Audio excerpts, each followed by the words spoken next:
And we are on Chapter 2 of The Picture of Dorian Gray. As they entered, they saw Dorian Gray. He was seated at the piano with his back to them, turning over the pages of a volume of Schumann's Forest Scenes. "You must lend me these, Basil," he cried.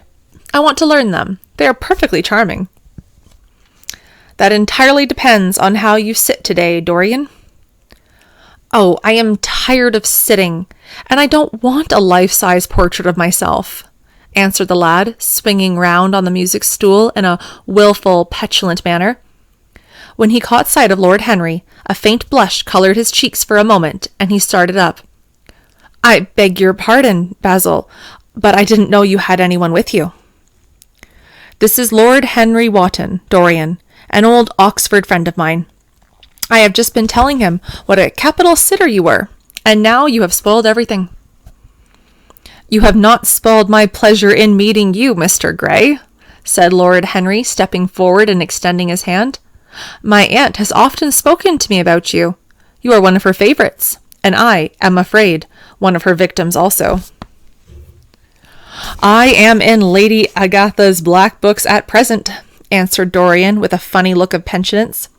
"I promised to go to a club in Whitechapel with her last Tuesday, and I really forgot all about it. We were to have played a duet together. 3 duets, I believe. I don't know what she will say to me. I am far too frightened to call." "Oh, I will make your peace with my aunt. She is quite devoted to you. And I don't think it really matters about your not being there. The audience probably thought that it was a duet. When Aunt Agatha sits down to do the piano, she makes quite enough noise for 2 people." "That is very horrid to her, and not very nice to me," answered Dorian, laughing. Lord Henry looked at him. Yes, he was certainly wonderfully handsome, with his finely curved scarlet lips, his frank blue eyes, his crisp gold hair. There was something in his face that made one trust him at once. All the candor of youth was there, as well as all of youth's passionate purity. One felt that he had kept himself unspotted from the world. No wonder Basil Hallard worshipped him. "You are too charming to go on for philanthropy, Mr. Gray. Far too charming." And Lord Henry flung himself down on the divan and opened his cigarette case. The painter had been busy mixing his colors and getting his brushes ready. He was looking worried, and when he heard Lord Henry's last remark, he glanced at him, hesitated for a moment, and then said, "Harry, I want to finish this picture today. Would you think it awfully rude of me if I asked you to go away?" Lord Henry smiled and looked at Dorian Gray. "Am I to go, Mr. Gray?" he asked. "Oh, please don't, Lord Henry. I see that Basil is in one of his sulky moods, and I can't bear him when he sulks. Besides, I want you to tell me why I should not go in for philanthropy." "I don't know that I shall tell you that, Mr. Gray. It is so tedious a subject that one would have to talk seriously about it. But I certainly shall not run away, now that you have asked me to stop. You really don't mind, Basil, do you? You have often told me that you liked your sitters to have someone to chat to." Hallward bit his lip. "If Dorian wishes it, of course, you must stay. Dorian's whims are laws to everybody, except himself." Lord Henry took up his hat and gloves. "You are very pressing, Basil, but I am afraid I must go. I have promised to meet a man at the Orleans. Goodbye, Mr. Gray. Come and see me some afternoon in Curzon Street. I am nearly always home at 5 o'clock. Write to me when you are coming. I should be sorry to miss you." "Basil," cried Dorian Gray, "if Lord Henry Wotton goes, I shall go too. You never open your lips while you are painting, and it is horribly dull standing on a platform trying to look pleasant. Ask him to stay. I insist upon it." "Stay, Harry, to oblige Dorian, and to oblige me," said Hallward, gazing intently at his picture. "It is quite true. I never talk when I am working, and never listen either, and it must be dreadfully tedious for my unfortunate sitter. I beg you to stay." "But what about my man at the Orleans?" The painter laughed. "I don't think there will be any difficulty about that. Sit down again, Harry. And now, Dorian, get up on the platform and don't move about too much, or pay any attention to what Lord Henry says. He has a very bad influence over all his friends, and with the single exception of myself." Dorian Gray stepped up on the dais with the air of a young Greek martyr and made a little move of discontent to Lord Henry, to whom he had rather taken a fancy. He was so unlike Basil. They made a delightful contrast, and he had such a beautiful voice. After a few moments, he said to him, "Have you really a very bad influence, Lord Henry? As bad as Basil says?" "There is no such thing as a good influence, Mr. Gray. All influence is immoral. Immoral from the scientific point of view." "Why?" "Because to influence a person is to give him one's own soul. He does not think his natural thoughts or burn with his natural passions. His virtues are not real to him. His sins, if there are such things as sins, are borrowed. He becomes an echo of someone else's music, an actor with a part that has not been written for him. The aim of life is self-development. To realize one's nature perfectly. That is what each of us are here for. People are afraid of themselves nowadays. They have forgotten the highest of all duties, the duty that one owes to oneself. Of course, they are charitable. They feed the hungry or clothe the beggar. But their own souls starve, and they are naked. Courage has gone out of our race. Perhaps we never really had it. The terror of society, which is the basis of morals, the terror of God, which is the secret of religion, these are the two things that govern us. And yet... "Just turn your head a little more to the right, Dorian, like a good boy," said the painter, deep in his work, and conscious only that a look had come into the lad's face that he had never seen there before. "And yet," continued Lord Henry, in his low, musical voice, and with that graceful wave of the hand that was always so characteristic of him, and that he had even in his Eton days, "I believe that if one man were to live out his life fully and completely, were to give every form to every feeling, expression to every thought, reality to every dream, I believe that the world would gain such a fresh impulse of joy that we would forget all the maladies of medievalism and return to the Hellenic ideal, something finer, richer than the Hellenic ideal, it may be. But the bravest man among us is afraid of himself. The mutilation of the savage has its tragic survival in the self-denial that mars our lives. We are punished for our refusals. Every impulse that we strive to strangle broods in the mind and poisons us. The body sins once, and has done with its sin, for action is a mode of purification. Nothing remains then but the recollection of a pleasure or the luxury of a regret. The only way to get rid of a temptation is to yield to it. Resist it, and your soul grows sick with a longing for the thing that it has forbidden to itself, with a desire for what its monstrous laws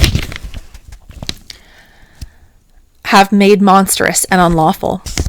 It has been said that the great events of the world take place in the brain. It is in the brain, and the brain only, that the great sins of the world take place also.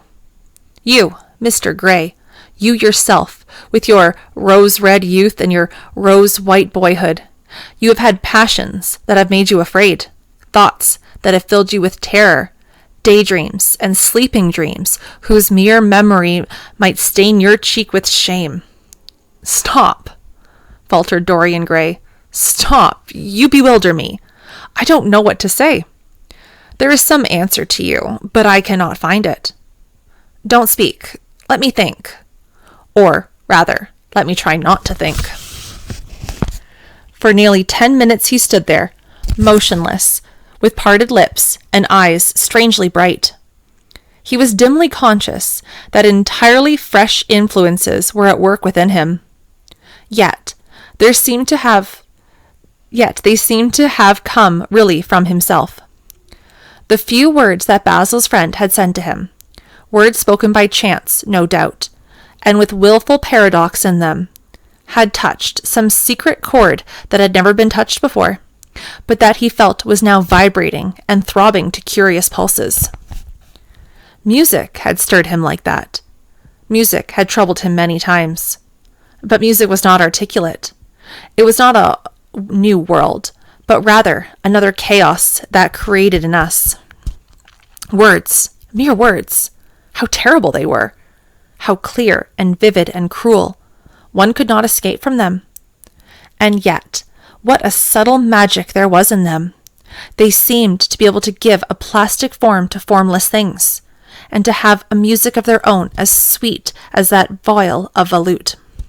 Mere words. Was there anything so real as words? Yes, there had been things in his boyhood that he had not understood. He understood them now. Life suddenly becomes fiery-colored to him. It seemed to him that he had been walking in fire. Why had he not known it? With his subtle smile, Lord Henry watched him. He knew the precise psychological moment when to say nothing. He felt intensely interested. He was amazed at the sudden impression that his words had produced. And, remembering a book that he had read when he was 16, a book which had revealed to him much that he had not known before, he wondered whether Dorian Gray was passing through a similar experience. He had merely shot an arrow into the air. Had it hit the mark? How fascinating the lad was. Hallward painted away with that marvelous bold touch of his, that had the true refinement and perfect delicacy that, in art, at any rate, comes only from strength. He was unconscious of the silence. "Basil, I am tired of standing," cried Dorian Gray suddenly. "I must go out and sit in the garden. The air is stifling here." "My dear fellow, I am so sorry. When I am painting, I can't think of anything else. But you never sat better. You were perfectly still, and I have caught the effect I wanted. The half-parted lips, the bright look in the eyes. I don't know what Harry has been saying to you, but he has certainly made you have the most wonderful expression. I suppose he has been paying you compliments. You mustn't believe a word that he says." "He has certainly not been paying me compliments. Perhaps it is the reason I don't believe anything he has told me." "You know you believe it all," said Lord Henry, looking at him with his dreamy, languorous eyes. "I will go out into the garden with you. It is horribly hot in the studio. Basil, let us have something iced to drink, something with strawberries in it." "Certainly, Harry. Just touch the bell, and when Parker comes, I will tell him what you want. I have got to work on this background, so I will join you later. Don't keep Dorian too long. I have never been in a better form for painting than I am today. This is going to be my masterpiece. It is my masterpiece as it stands." Lord Henry went out to the garden, and found Dorian Gray burying his face in the great cool lilac blossoms, feverishly drinking in their perfume as if it had been wine. He came close to him, and put his hand upon his shoulders. "You are quite right to do that," he murmured. "Nothing can cure the soul but the senses, just as nothing can cure the senses but the soul." The lad started and drew back. He was bareheaded, and the leaves had tossed his rebellious curls and tangled all their gilded threads. There was a look of fear in his eyes, such as people have when they are suddenly awakened. His finely chiseled nostrils quivered, and some hidden nerve shook the scarlet of his lips and left them trembling. "Yes," continued Lord Henry, "that is one of the great secrets of life, to cure the soul by means of the senses, and the senses by means of the soul. You are a wonderful creation. You know more than you think you know, just as you know less than you want to know." Dorian Gray frowned and turned his head away. He could not help liking the tall, graceful young man who was standing by him. His romantic, olive-colored face and worn expression interested him. There was something in his low, languid voice that was absolutely fascinating. His cool, white, flower-like hands even had a curious charm. They moved as he spoke, like music, and seemed to have a language of their own. But he felt afraid of him, and ashamed of being afraid. Why had it been left for a stranger to reveal him to himself? He had known Basil Hallard for months, but the friendship between them had never altered him. Suddenly, there had come someone across his life who seemed to have disclosed him to life's mystery. And yet, what was there to be afraid of? He was not a schoolboy or a girl. It was absurd to be frightened. "Let us go and sit in the shade," said Lord Henry. "Parker has brought out the drinks, and if you stay any longer in this glare, you will be quite spoiled, and Basil will never paint you again. You must really not allow yourself to become sunburnt. It would be unbecoming." "What can it matter?" cried Dorian Gray, laughing as he sat down on the seat at the end of the garden. "It should matter everything to you, Mr. Gray." "Why?" "Because you have the most marvelous youth, and youth is the one thing worth having." "I don't feel that, Lord Henry." "No, you don't feel it now. Some day, when you are old and wrinkled and ugly, when the thought has seared your forehead with lines, and passion branded your lips with its hideous fires, you will feel it, and you will feel it terribly. Now, wherever you go, you charm the world. Will it always be so? You have a wonderfully beautiful face, Mr. Gray. Don't frown, you have. And beauty is a form of genius, is higher, indeed, than genius, as it needs no explanation. It is of the great facts of the world, like sunlight, or springtime, or the reflection in dark waters of that of silver shell we call the moon. It cannot be questioned. It has its divine right of sovereignty. It makes princes of those who have it. You smile. Ah! When you have lost it, you won't smile. People say sometimes that beauty is only superficial. That may be so, but at least it is not so superficial as thought is. To me, beauty is the wonder of wonders.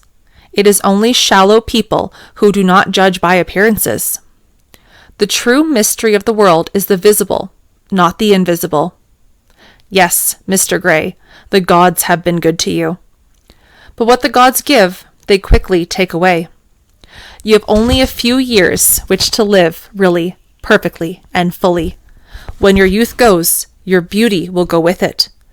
And then you will suddenly discover that there are no triumphs left for you, or have to content yourself with those mean triumphs that the memory of your past will make more bitter than defeats.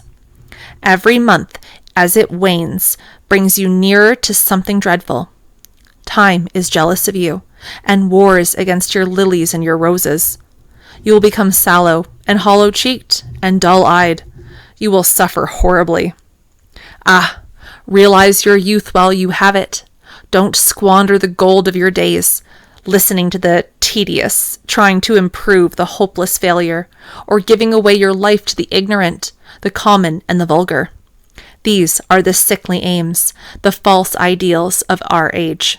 Live the wonderful life that is in you. Let nothing be lost upon you. Be always searching for new sensations. Be afraid of nothing. A new hedonism. That is what our century wants. You might be its visible symbol. With your personality, there is nothing you could not do. The world belongs to you for a reason. The moment I met you, I saw that you were quite unconscious of what you really are, of what you really might be. There was so much in you that charmed me that I felt I must tell you something about yourself. I thought how tragic it would be if you were wasted, for there is such little time that your youth will last, a little time. The common hill flowers wither, but they blossom again. The laburnum will always be as yellow next June as it is now. In a month, there will be purple stars on the clematis, and year after year, the green night of its leaves will still hold its purple stars. But we never get back our youth. The pulse of joy that beats in us at 20 becomes sluggish. Our limbs fail, our senses rot. We degenerate into hideous puppets, haunted by the memory of the passions of which we were too much afraid, and the exquisite temptations that we had not the courage to yield to. Youth, youth. There is absolutely nothing in the world but youth. Dorian Gray listened, open-eyed and wondering. The spray of lilac fell from his hand upon the gravel. A furry bee came and buzzed round it for a moment. Then it began to scramble all over the oval stilted globe of the tiny blossoms. He watched it with that strange interest in trivial things that we're trying to develop when things of high import make us afraid, or when we are stirred by some new emotion for which we cannot find expression, or when some thought that terrifies us lays sudden siege to the brain and calls on us to yield. After a time, the bee flew away. He saw it creeping into the stained trumpet of a Tyrian convolvulus. The flowers seemed to quiver, and then swayed gently to and fro. Suddenly, the painter appeared in the door of the studio, and made staccato signs for them to come in. They turned to each other and smiled. "I am waiting," he cried. "Do come in. The light is quite perfect, and you can bring your drinks." They rose up and sauntered down the walk together. 2 green and white butterflies fluttered past them, and in the pear tree at the corner of the garden a thrush began to sing. "You are glad to have met me, Mr. Gray?" said Lord Henry, looking at him. "Yes, I am glad now." "I wonder I shall always be glad?" "Always. That is a dreadful word. It makes me shudder when I hear it. Women are so fond of using it. They spoil every romance by trying to make it last forever. It is a meaningless word, too. The only difference between a caprice and a lifelong passion is that the caprice lasts a little longer. As they entered the studio, Dorian Gray put his hand upon Lord Henry's arm. "In that case, let our friendship be a caprice," he murmured, flashing at his own boldness, then stepped up onto the platform and resumed his pose. Lord Henry flung himself onto a large wicker armchair and watched him. The sweep and dash of the brush on the canvas made only the sound that broke the stillness, except when, now and then, Howard stepped back to look at his work from a distance. In the slanting beams that streamed through the open doorway, the dust danced and was golden. The heavy scent of the roses seemed to brood over everything. After about a quarter of an hour, Howard stopped painting, looked for a long time at Dorian Gray, and then for a long time at the picture, biting the end of one of his huge brushes and frowning. "It is quite finished," he cried at last, and stooping down, he wrote his name in long vermilion letters on the left-hand corner of the canvas. Lord Henry came over and examined the picture. It was certainly a wonderful work of art, and a wonderful likeness as well. "My dear fellow, I congratulate you most warmly," he said. "It is the finest portrait of modern times. Mr. Gray, come over and look at yourself." The lad started, as if awakened from some dream. "Is it really finished?" he murmured, stepping down from the platform. "Quite finished," said the painter. "And you have sat splendidly today. I am awfully obliged to you." "That is entirely due to me," broke in Lord Henry. "Isn't it, Mr. Gray?" Dorian made no answer, but passed listlessly in front of his picture and turned towards it. When he saw it, he drew back, and his cheek flushed for a moment with pleasure. A look of joy came into his eyes, as if he had recognized himself for the first time. He stood there, motionless and in wonder, dimly conscious that Howard was speaking to him, but not catching the meaning of his words. The sense of his own beauty came on him like a revelation. He had never felt it before. Basil Hallward's compliments had seemed to him to be merely the charming exaggerations of friendship. He had listened to them, laughed at them, forgotten them. They had not influenced his nature. Then had come Lord Henry Wotton with his strange panegyric on youth, his terrible warning of its brevity. That had stirred in him at the time, and now, as he stood gazing at the shadow of his own loveliness, the full reality of the description flashed across him. Yes, there would be a day when his face would be wrinkled and wizen, his eyes dim and colorless, the grace of his figure broken and deformed. The scarlet would pass away from his lips, and the gold seal from his hair. The life that was to make his soul would never mar his body. He would become dreadful, hideous, and uncouth. As he thought of it, a sharp pang of pain struck through him like a knife, and made each delicate fiber of his nature quiver. His eyes deepened into amethyst, and across them came a mist of tears. He felt as if a hand of ice had been laid upon his heart. "Don't you like it?" cried Hallward at last, stung a little by the lad's silence, not understanding what it meant. "Of course he likes it," said Lord Henry. "Who wouldn't like it? It is one of the greatest things in modern art. I will give you anything you like to ask for it. I must have it." "It is not my property, Harry." "Whose property is it?" "Dorian's, of course," answered the painter. "He is a very lucky fellow."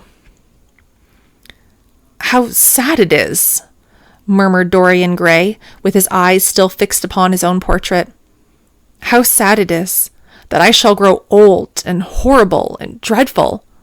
But this picture will remain always young. It will never be older than this particular day of June. If it were only the other way, if it were I who was always to be young, and the picture that was to grow old, for that I would give everything. Yes, there is nothing in the whole world I would not give. I would give my soul for that." "You would hardly care for such an arrangement, Basil," cried Lord Henry, laughing. "It would be rather hard lines on your work." "I should object very strongly, Harry," said Hallward. Dorian Gray turned and looked at him. "I believe you would, Basil. You like your art better than your friends. I am no more to you than a green bronze figure. Hardly as much, I dare say." The painter stared in amazement. It was so unlike Dorian to speak like that. What had happened? He seemed quite angry. His face was flushed and his cheeks burning. "Yes," he continued, "I am less to you than your ivory Hermes or your silver fawn. You will like them always. How long will you like me? Till I have my first wrinkle, I suppose. I know now that when one loses one's good looks, whatever they may be, one loses everything. Your picture has taught me that. Lord Henry Wotton is perfectly right. Youth is the only thing worth having. And when I find that I am growing old, I shall kill myself." Hallward turned pale and caught his hand.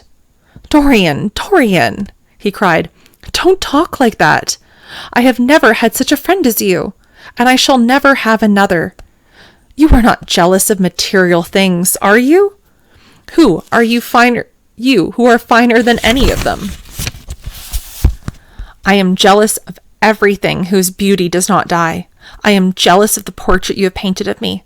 Why should it keep what I must lose? Every moment that passes takes something from me and gives something to it. Oh, if only it were the other way, if the picture could change, and I could always be what I am now. Why did you paint it? It will mock me some day, mock me horribly." The hot tears welled into his eyes. He tore his hand away, and flinging himself on the divan, he buried his face in the cushions as though he was praying. "This is your doing, Harry," said the painter bitterly. Lord Henry shrugged his shoulders. "It is the real Dorian Gray, that is all." "It is not." "If it is not, what have I to do with it?" "You should have gone away when I asked you," he muttered. "I stayed when you asked me. was Lord Henry's answer.